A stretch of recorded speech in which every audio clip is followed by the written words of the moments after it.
So for our week number 2, our topics are number 1, trigonometric functions, the continuation of what we have last time, and of course, trigonometric function of special angles. Okay, so our objectives for today, number 1, illustrate the 6 trigonometric functions, sine, cosine, tangent, cosecant, secant, and cotangent. And of course, number 2, solve problems involving trigonometric functions of special angles. Okay, so dito na tayo sa first question for the pre-test. Pero bago yan, batiin muna natin ang mga nasa ating comment section. Don't forget our GTS, greet, tag, and share. Alright, thank you, Shia Ruby. Ayan, marami na bumabate. Happiest birthday, Tutor Janet. Ayan, thank you po sa inyong lahat dyan. So, marami na tinatag si Shia Ruby. Marian, thank you. Marian Velasco Taguba. Cristel Antonio, hello. Alright, si Marcelo Giselle, happy birthday da. Ayan, napakaraming comment. Thank you so much. I'm sure andyan si Tutor Janet nakikinig sa inyo. Sabi naman ng Leah Castro, happy birthday po Tutor Janet. At si Bina Garing Navarro, happy birthday po Tutor. Ayan. So, maraming salamat po, no? And please, tune in po dahil next week, although wala po tayong italay, for the next 2 weeks because it is election related, no? After 2 weeks, wag po kayong mawawala dahil i-continue natin ang week 3, 4, 5, 6, 7, and 8. Okay. At syempre, para matutunan nyo lahat ng ating lesson for grade 9 at ready kayo for grade 10.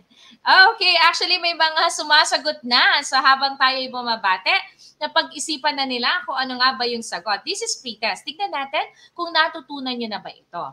So for number 1, it is a trigonometric function, the value of which is the quotient of the length of the hypotenuse and the length of the side opposite the given angle. Okay, sige direct, lagay nyo lang po ang aking face.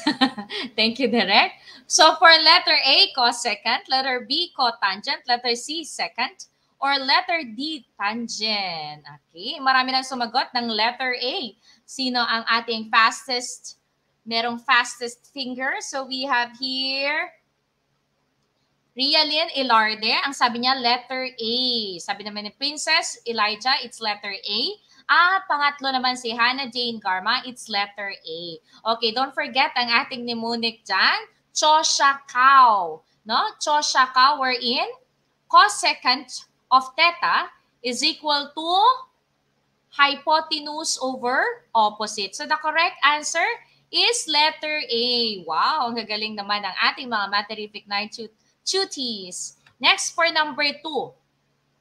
It is a trigonometric function, the value of which is the quotient of the length of the hypotenuse and the length of the side adjacent to the given angle.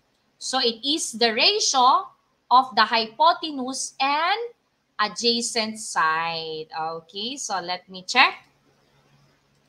All right, so for number 2, it is the ratio, trigonometric ratio, wherein it is equal to hypotenuse over adjacent side. Okay, hello po, good afternoon. Good afternoon din po, Annalise Frias, Harriet Labori Casero from Ocampo National High School, SDO Camarines Sur. Thank you po. And of course, sa kanilang teacher, Sir Ruel Brinas. Alright, so may mga sumasagot na for number 2. Sabi ni Rialyn. Nauna naman si Rialyn. Top 1 na natin to. So for number 2, ang sagot niya ay letter C. Sabi naman ni Queenie, ating second one. Letter C, Vina. Ating top 3, it's letter C. Okay. Ano nga ba ang tamang sagot? Because siya. So siya, S stands for secant of theta.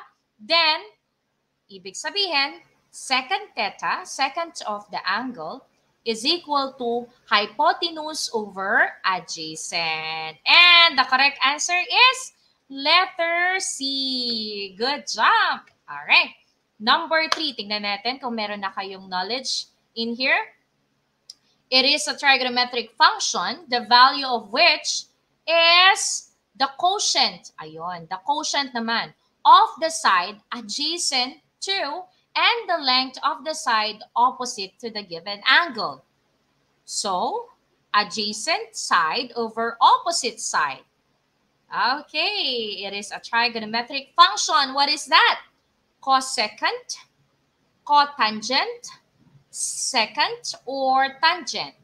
A, B, C, or D. Write the number and the letter of your correct answer. Okay, tignan natin kung sino ang may fastest finger here. Alright, nauna si Vina Garing Navarro.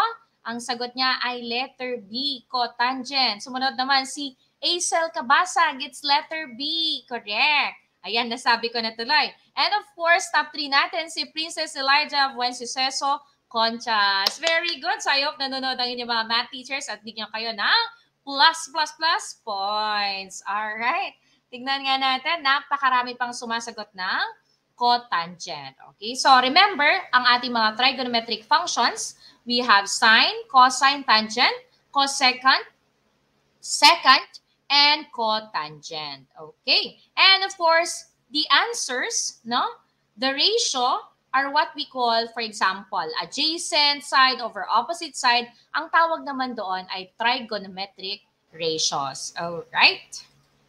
Okay. Now, what's new to our lesson? Okay. So, kung napapansin natin, we have here a ladder. And we can create a lot of ratios in here. And last time, napag-aralan na natin ang 3 trigonometric functions. And those are sine, cosine, and tangent. Sige, tawagin na natin. Nami-miss ko na ang ating birthday girl. Okay lang po ba dyan? Birthday girl sa ating very good mother para marami tayong may input dito. Tinatawagan natin ang ating fairy godmother. Walang iba, si Tutor Janet. Hello, Tutor Janet. Ayan, dahil marami na po. Hello, Tutor Nikki. Salamat sa pagbati, no, sa ating mga kasama ngayon sa stream. Maraming salamat sa inyo. Pagbati. Isa yan sa mga nagpasaya sa akin ngayong araw. Actually, nung Wednesday po yung aking birthday, pero dahil ngayon medyo maluwag, kaya ngayon nagkaroon ng time to celebrate my birthday. So maraming salamat po sa inyong pagbati. Thank you rin kay Direk. Thank you po. Yay! Welcome po. Alright. Sige, tuloy ko lang, Tutor Janet, Tuloy ha? na, Tutor Nick. So, yes. Once again, so how many other ratios are there? So, alam na natin, we have sine, which is opposite over hypotenuse. Ilagay ko lang muna yung ating mga functions. So, we have here, for example, the reference angle is here.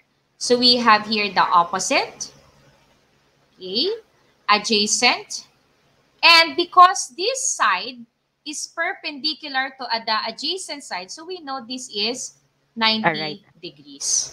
Okay, and it's a right angle, and directly opposite to that is what we call the hypotenuse.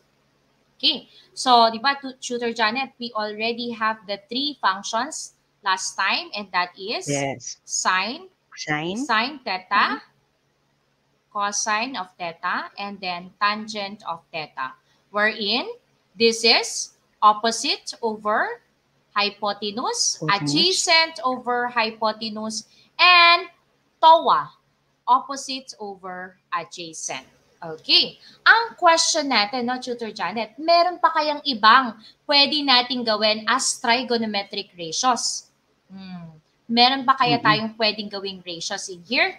So, meron pa tayo 3 possible ratios. And what are those? Sige nga, Tutor Janet. Ayan. So, because we have all in all 6 na trigonometric ratios na mako-form. These are actually formed by just reciprocating our first 3 trigonometric functions na minention ni Tutor Nick. So, i-reciprocate natin yung mga ratios na binanggit ni Tutor Nikki. So, for cosecant of theta, we have hypotenuse over opposite. So yan yung unang tanong ni Tutor Nix, no, sa ating pretest kanina. At nakakatuwa na marami agad ang nakasagot. So ibig sabihin, alam nila yung mga reciprocal functions ng bawat tatlo nating diniscuss last week.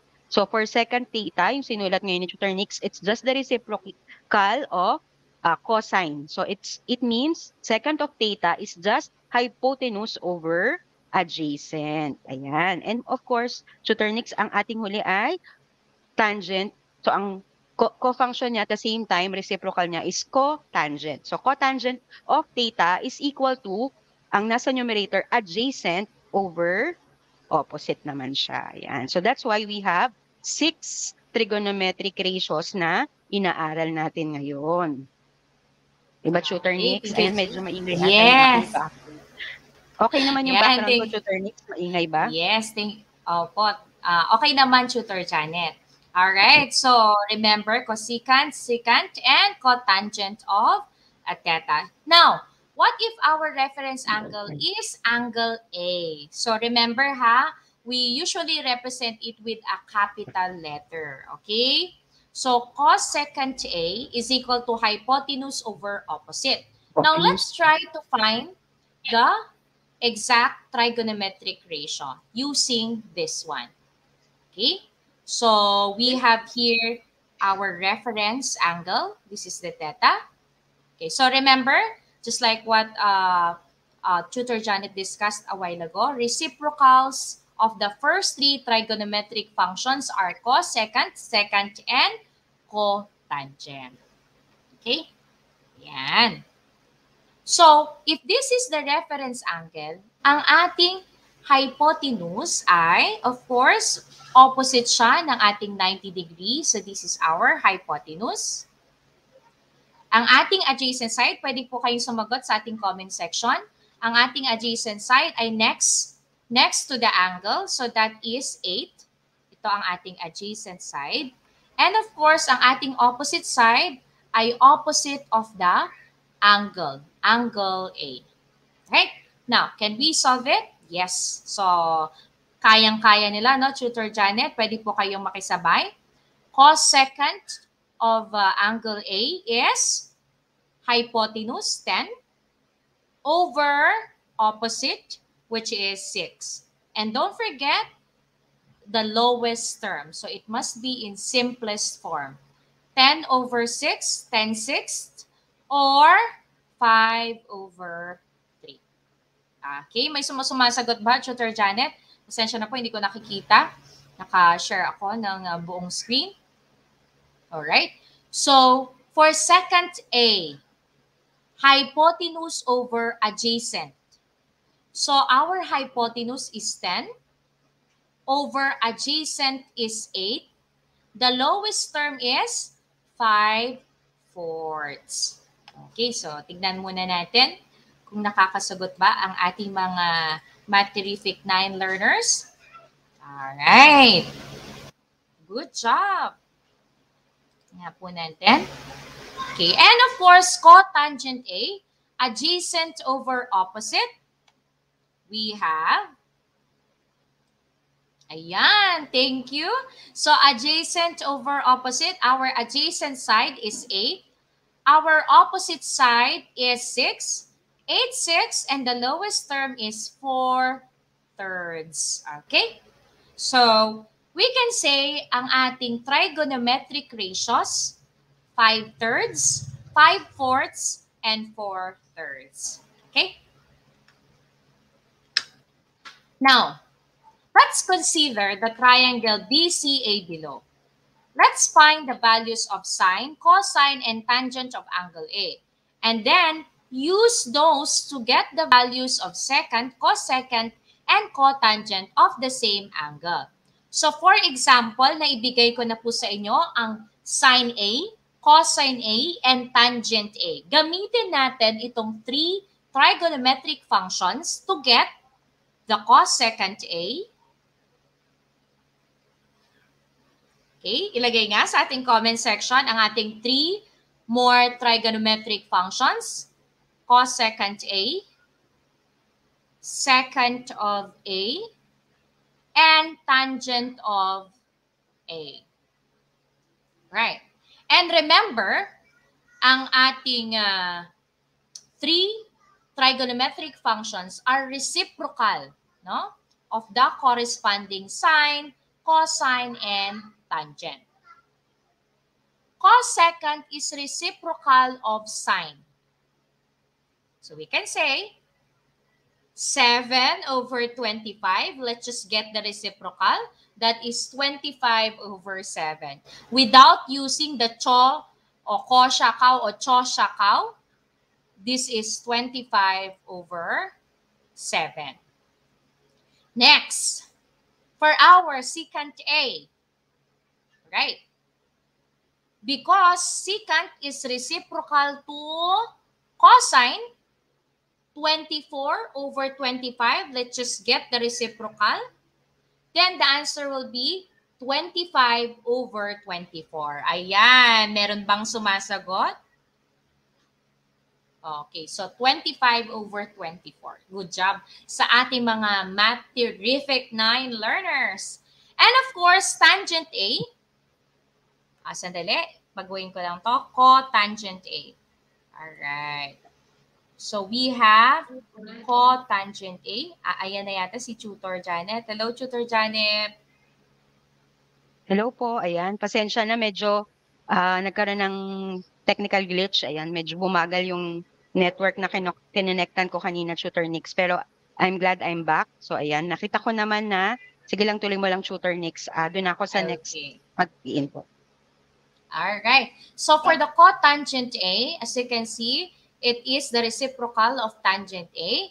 So 7 over 24, let's just get the reciprocal. That is 24 over 7. Okay? Ayan. So you don't have to simplify na and you don't have to get the mixed number because it is the trigonometric ratio. Right? Yes. So aside from that, pwede rin natin kunin ang trigonometric functions ng angle B. Okay. Now, bigay ko na po yung sine B, cosine B, and tangent B. Right. Using these values, let's find the cosecant B, secant B, and cotangent B. Ayan. Okay. May mga sumasagot po ba, Tutor Janet? So far, meron nagsagot for cotangent A pa lang, pero hindi pa sila naka-reach doon sa second column natin, Tutor Nix, yung involving the other acute angle, which is angle B. Ayan. Ayan. Mga A pa rin yung nababasa ko dito. Yes. So tama yung sinabi ni Tutor Janet. So we can find the sine, cosine, tangent, and the 6 trigonometric functions of the acute angles here, the angle A and angle B. So cosecant B, it's just the reciprocal of sine B. So 24 over 25, that's gonna be 25 over 24. Ayan. How about secant B? It is the reciprocal of cosine B. Then 7 over 25, let's just get the reciprocal. It is 25 over 7. O, diba? Napakadali at napakabilis na, Tutor Janet, using the concept of reciprocal. No? Reciprocal functions. So, cotangent B is reciprocal to tangent B. 24 over 7, that will be 7 over 24. Okay? Sige. Tutor Janet, meron tayong napapansin dito, no? Meron tayong identities. Ano kaya yon? Okay. So meron, go ahead, Tutor Janet. Okay. So kung i-examinin po natin, halimbawa dun sa first 3 trigonometric functions, yung naka-text box na puti, no, Tutor Nix, mapapansin natin na yung value ng sine A dito sa ating unang text box nga is 7 over 25. And if we're going to look at its co-function na cosine, pero using the other acute angle, cosine B, they are equal. So 7 over 25, then yung value ng cosine of angle B. Okay? And this is also observable, yung relationship, halimbawa doon naman sa sine B. So ang ating sine of B is 24 over 25 at parehas siya doon sa cosine A. Okay, so tingnan natin no yung how about dun sa ratios involving the two legs, yung cotangent tsaka tangent. It will we observe the same relationship. So for tangent A, so we notice na pag kinompare naman natin siya doon sa nasa labas na, no, cotangent. Okay, so because the reciprocal of tangent is cotangent. So they are also the same. So tangent of A is equal to cotangent of B. Okay, so ano kayang pinapahiwatig ng ating na-discover ngayon na similarities or hindi similarities but equality, no? Makikita natin yung equal yung sine A sa cosine B, yung cosine A naman equal siya dun sa sine B. Ayan, ano kayang tawag natin dyan, Tutor Nix? I think we can Ayan. elaborate. Yes. So, ang tawag po dyan ay mga co-function identities. So, Yes. sine A equals cosine of B. And what else in here? Kasi alam natin that angle A and angle B are complements, no? Yes. Angle A plus angle B, lagay lang po natin, the measure of angle A plus the measure of angle B is equal to 90 degrees. Therefore, they are complement. No? They are complement to each other. So if they are complement to each other, they are also co-function. Ayan. So pwede rin nating masabi that they are co-function. For example, sine A is equal to sine B. Paano? Sorry. Sine A is equal to cosine B. Cosine. Alam po natin na yung angle B is equal to 90. Okay. Cosine of 90 degrees minus A. So, yan po yung ating complement. So, again, they are co-function and complements. So, we can find identities po dito. Okay? Or equalities. So, yan yung nakakamiss ituro sa junior high school na Tutor Nix. Kasi talagang ang focus natin talaga dito sa ating lesson, hindi masyadong mag-enrich. But we would like them to just see the relationship. Pero when they go to college trigonometry, they will be able to explore other identities. So this is one of the, yung binabanggit nga ni Tutor na enrichment lang natin yan, na trigonometric relationship for co-functions. And this only exists because the two acute angles, angle A and angle B, are complementary. Ayan. Okay, thank you, Tutor Janet. So, pwedeng-pwede na po tayong mag-activity. So, for activity number 1, refer to the triangle TSR, then find the values of the following. Pakilagay na po sa isang chat, tingnan natin kung sino yung pinakamabilis. Nandun na po sa inyong comment section, 1, 2, 3, 4, 5, 6. You can use, ano ba ang tawag dito? Slash ba? Ay, sorry, nakita. Ayan. So, example, hindi po natin nakita yan. Alright? So, pwede na po natin gamitin ang ating comment section for 1 minute. Makapagsagot. Yes po. So, sige, gawin po nating 2 minutes. Go! Ayan. Si Richelle, Tutor Nix, nagsasagot na siya, no? Nagsagot na siya for number 1. Okay. So, si John Kyle, gusto ko lang i-acknowledge na naman si John Kyle kasi may mention siya, yun nga. Sabi nga kasi natin, siguro I'm part of the, I'm teaching na prior sa ating K-12. So sa old curriculum, binabanggit niya yung circular function. So sabi niya, another way na pwede nating i-look yung values na binabanggit mo na, yun nga, sine of theta is equal to ganito over ganito. Let's say, especially for special angles, binanggit niya yung circular functions na, kumbaga, yun nga, mas malawak, no? Gumagamit siya ng mga polar. Yun kasi yung reason kaya, kumbaga, nag-focus lang tayo sa triangle. So, we are just using adjacent tsaka opposite at yung hypotenuse, no? Sa circular function kasi gumagamit tayo ng coordinates na. So, yung y coordinate, x coordinate, tsaka yung radius nung circle. Ayan. Which makes sense naman na kailangan talaga natin maintindihan yon na may ibang perspective tayo. Lalo na pag circular function, doon na pumapasok yung binabanggit natin na meron na siyang, pwede tayong maglagay ng limits doon sa value, especially for functions like tangent, cosecant, and Secant. Okay. Ayan. So, madami Ayun. nagsasagot, Tutor Nix, no? Dami talaga. Hanggang number 3, may Yes. nababasa na akong nagsasagot. Opo. Ang Ilagay bibilis na po nila. ha, 1, 2, 3, 4, 5, 6 sa isang comment section na para Ayan. ma-check po natin. Oo. At So, ilagay po inisa-isa 6 kasi nila, over no? 6. Yes. Okay. Iniisa Ang dagdag ko isa dun, nila ang kanilang mga sagot. Ang opo. sagot kasi nila, binabay, ano nila. So, mas maganda para madali naming makita. 1, 2, 3, 4, 5, 6 na. Kaya binigyan kayo ni Tutor Nix ng 2 minutes. Copy-paste nyo na yung mga sinulat nyo kanina or tinype nyo kanina. Yan. Yan, mga Yes. active Last sila, 1 Richelle. minute. Oo, sila Harriet, no? Kanina ko pa nababasa na nagko-comment. Si Princess, no? Isa sa mga fast din na binabanggit mo kanina, si Princess Elijah. Yan. Mabilis talaga siyang magsagot. So, it only shows na very proud sigurado ang kanyang teacher sa Math 9. Yan. And Tutor Nix, may mga nakita na ako nag-type ng, yan, si Rayalyn, 2 beses niya pa Tutor Nix itinype. Sabi niya, basahin ko lang yung sagot. Ayan, nakikita na natin yung sagot ni Rayalyn sa screen. Tutor Nix, nakita mo? Sabi niya, cosecant of t is equal to 61 over 60.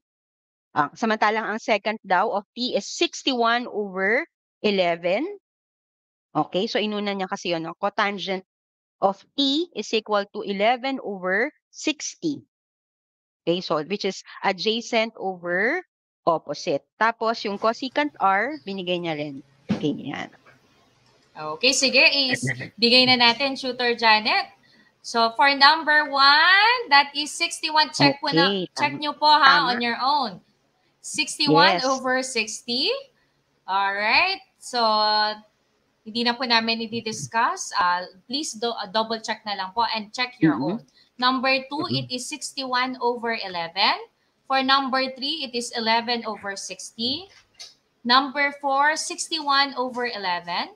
Okay, number 5, 61 over 60. And number 6, 60 over 11. Okay, sino po ang naka 6 over 6? Madaming naka 6 over 6, Tutor Nix. Yung mga nakita kong first 2 comments kanina, pareha silang perfect. Ayan. Pinakaunang nag-comment kasi was, yun nga, binasa ko kanina si Rayalyn. And ganun din si John Kyle. No, mabilis silang nakapagbigay nung 6. Okay, may mga sumunod pa dito, Tutor Nix, na perfect din. Ayan. Wow, gagaling naman ang ating mga Math 9 students. Sige, proceed na po tayo. Alright, so ito, it's just a review nung last time, nung quarter 3, pre-empt na rin po natin to, no, Tutor Janet. Pero this is related kasi sa ating next topic. Okay, so remember, this is a 45-45-90 triangle, wherein it is called isosceles right triangle. So, to get the hypotenuse, it is only leg times square root of 2. Yan, na-derive na din natin last time. So, remember, legs are equal. Okay, so legs are equal. Pakita ka lang po. Yan. So, we have here legs. And to get the hypotenuse, it is square root of 2 times the leg. So, for example, ang leg natin ay 1 unit. This is also 1 unit. And of course, the hypotenuse will be 1 times square root of 2. And that is square root of 2. So, ganun lamang po yun. Okay, try po natin yung letter A. Ano kaya ang value ng letter M? So, legs are, this is 8. So, this one is also 8. And the value of M is, tignan po nga natin. M is? So, siya yung hypotenuse, ano? Wala pa, Tutor Nix. Pero siya yung hypotenuse. So, ipa-follow lang nila yung binigay mong formula na to get the hypotenuse, they need to multiply the constant square root of 2 doon sa given na isa sa mga leg. No? Or actually, kahit ano namang leg yung given kasi parehas lang sila. Okay. So, so, talagang gusto nilang mapakita na 6 over 6 sila, Tutor Nix. Ang mga comments pa rin dito ay yung kanilang score, no? Pineflex nila ang kanilang matataas na score. Very good ang ating mga active, math-terrific tutors from all over the Philippines. Ayan, meron dito si Rayalyn na sinagot, pero I think may naiwan siya, no? Sinagot niya lang kasi, ang galing, no? Nalagyan niya ng, ayan, I hope pwedeng i-flash ni Direk. Yan. Inulit din ni Richelle. Okay, so siguro may naiwan lang silang number ni Richelle. Pero ang tamang sagot, Tutor Nix, ay, yan, sinusulat na ni Tutor Nix. 8 square root of 2. Kasi ang sinasagot nila dito, probably naiwan, is just square root of 2. Okay, the correct Ayun. answer, ayan, hindi naiwanan nila yung 8, no? Ayan, Leg dapat may 8. times the square root Okay, of 2. leg times the square root of 2. Okay? So hindi square root of 2 times 8, no? Kasi normally, we learned that in the second grading, dapat yung coefficient muna, yung 8 mag-act as coefficient, times the square root of 2. Ayan, may mga nakakuha na dito, Tutor Nix, na i-correct na nila. Ayan, the same people who were answering square root of 2, na-correct na nila, like si Rhea, yan, si Richelle, yan, na-correct na nila. Okay, let's go to letter B, Tutor Nix, para So for makaproceed tayo sa letter next. B, ano kaya ang value ng R? So this is 3 square root of 3. Bigay na po natin. So Yes. you only multiply the leg times the square root of 2. So 3 square root of 3 times square root of 2 by our rule last time. So that is 3 square root of 6. So that is our R. Ayan. So we just multiply the numbers inside the radical sign. Okay? Now, let's proceed to the next one. So 30, 60, 90 right triangle theorem, wherein we have the shorter leg, longer leg, and hypotenuse. And we know using the theorem, we can say that the shorter leg, the longer leg is square root of 3 times, no? The shorter leg. And how to get the hypotenuse? It is only 2 times the shorter leg. So let's try using these examples. Let's find the lengths of the sides represented by the variables S and T. Please don't forget to write your answer, ha? Pwede po kayong makisabay. So as we have seen here, ano kaya ang T at ano kaya ang S? First, ang opposite ng ating 30-degree angle ay ang ating shorter leg. So T is our shorter leg. Opposite naman ng ating 60-degree angle is our longer leg. So 9 is our longer leg. And of course, S is our hypotenuse because it is opposite the 90-degree angle. Okay, let's find out ano na kaya ang ating shorter leg. So how to get the shorter leg? Actually, pwede po natin gamitin itong equation na ito. Longer leg equals square root of 3 times the shorter leg. So to get the shorter leg, baguhin lang po natin. Bilisan ko lang, no, Tutor Janet, para mas meron pa tayong discussion later on. So to get the shorter leg, it is just equal to longer leg divided by square root of 3. So our longer leg is 9 over square root of 3. We just rationalize. Okay, the answer would be 9 square root of 3 over square root of 3 times square root of 3. That is square root of 9 or simply 3. And the answer is 3 square root of 3. So our shorter leg is 3 square root of 3. And to get the hypotenuse, it is just twice the shorter leg. So 2 times 3 square root of 3, the answer is 6 is square root of 3. So that is according to 30, 60, 90 right triangle theorem. Okay, dito na po tayo.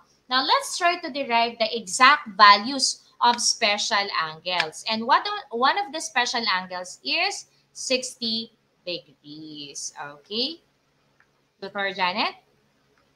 Yan. Right, double check lang po natin ang ating mga Matherific 9 learners. Yan, go ahead, Tutor.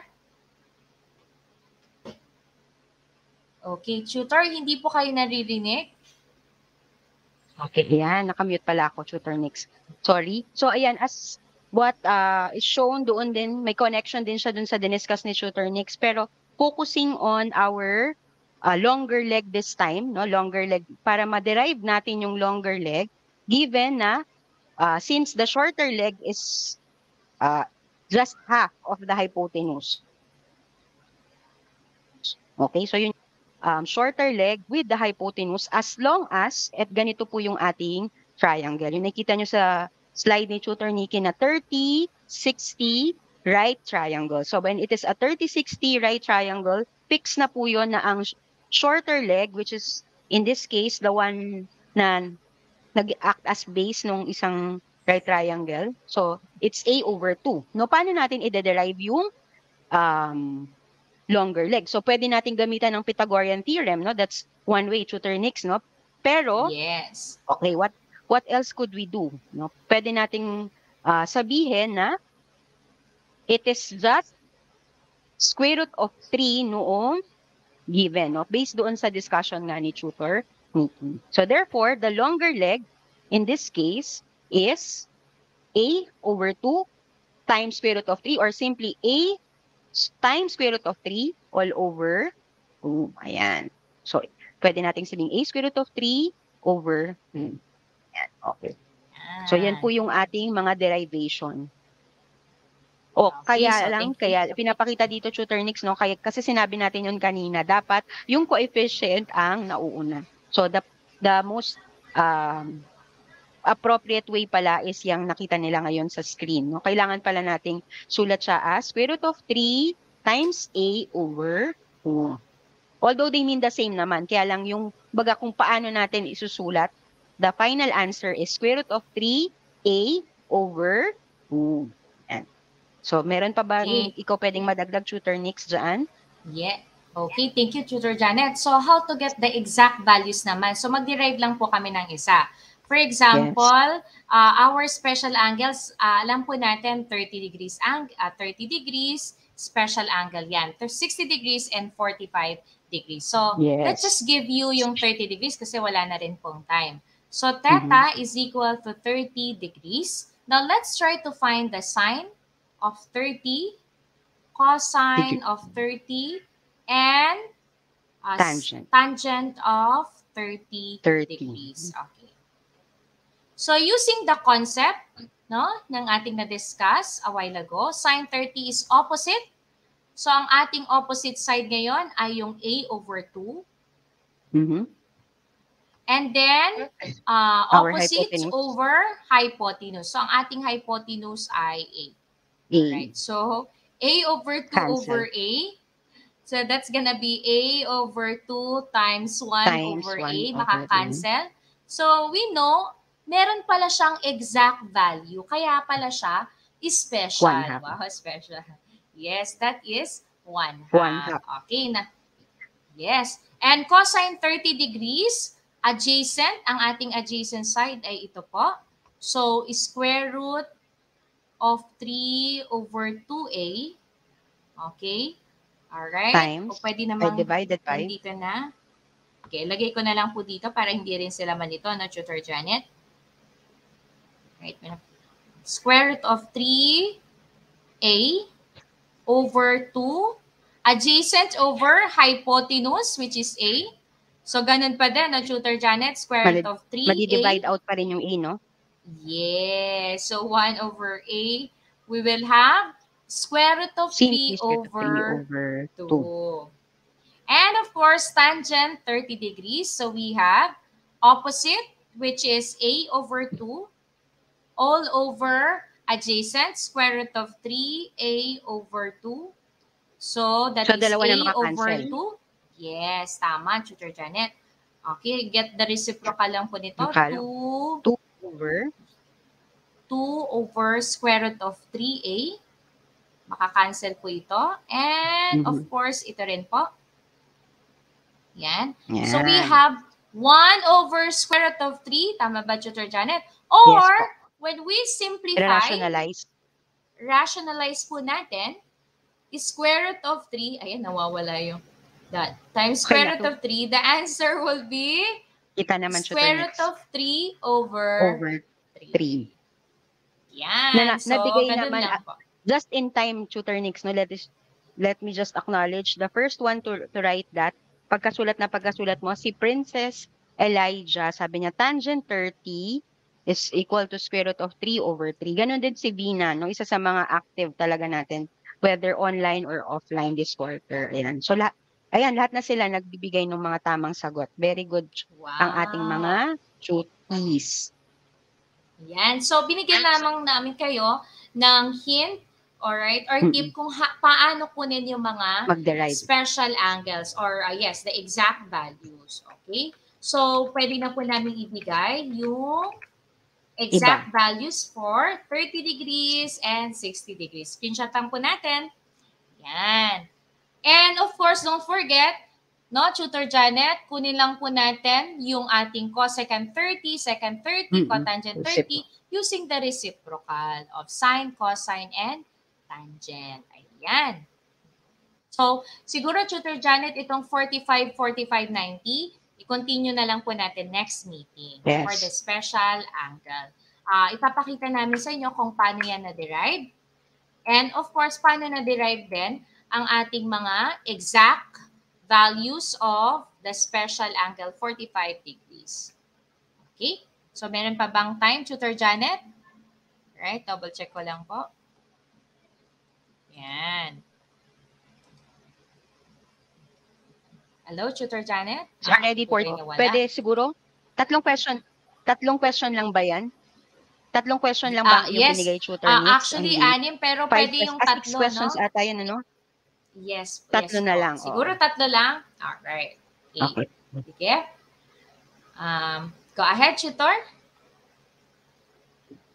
Okay, so since we have reached this part na po na evaluation, so of course, ang ating evaluation ay in the form of multiple choice. So ang first question po natin pertains to triangle, right triangle ACB. No? If the measure daw of angle A is equal to 45 degrees, okay, yun yung isa sa mga acute angle, what should be the measure of angle B, which is the other acute angle? The choices are A, 30 degrees, B, 45 degrees, C, 60 degrees, or D, 90 degrees. At ang unang nagsagot, Tutor Nix, ay si Azel Kabasag. O, basag kayo lahat kay Azel. Yan. Kasi nakuha niya agad.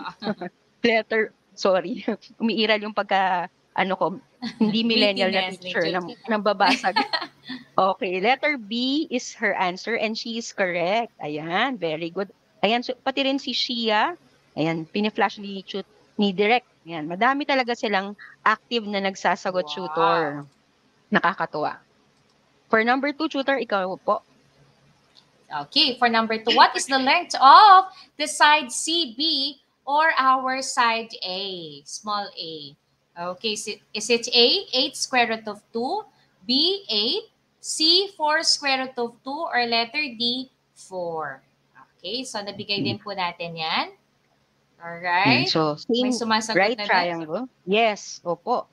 And they answer letter B. No?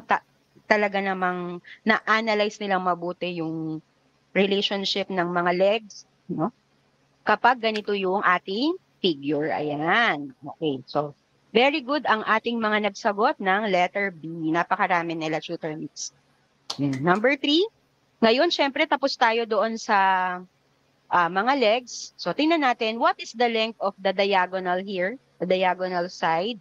Or we also know as the hypotenuse. So, what is the length of side C na pwede rin nating tawaging segment AB? Okay, is it A, 8 square root of 2, B, 8, C, 4 square root of 2, or D, 4? Ayan, ang pinakauna uli ay si, ayan, ang bilis niya talaga, si Miss Kabasag. Ayan, siya yung una ko nakita, Tutor Nick.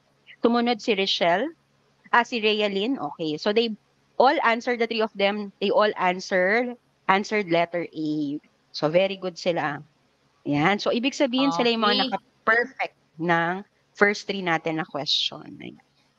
Alright. Nick, so, may offline yes, activity. The rest of the question po, siguro pre-test natin or assessment natin yan next week. Sama sa assessment. Next week, after 2 weeks. Okay, sige, Tutor Janet. Ayan, so meron po kami ditong offline activity, no? Para makita natin talaga paano natin ina-apply in real life yung ganitong klase ng right triangle, special right triangles, and how our knowledge of the trigonometric ratios will help us solve this problem. So this is a real life problem na ini-encounter yan usually ng mga gumagawa ng mga talagang para pampatibay ng bahay nila. Kaya nga dyan, no, hanging habagat. That's the name of the heavy wind. Okay. So, di ko nababasahin tutor Nix, pero invite lang natin sila to post. So, bihira kasi ang nagpo-post sa mga grade 9, no? Sana encourage natin this fourth quarter.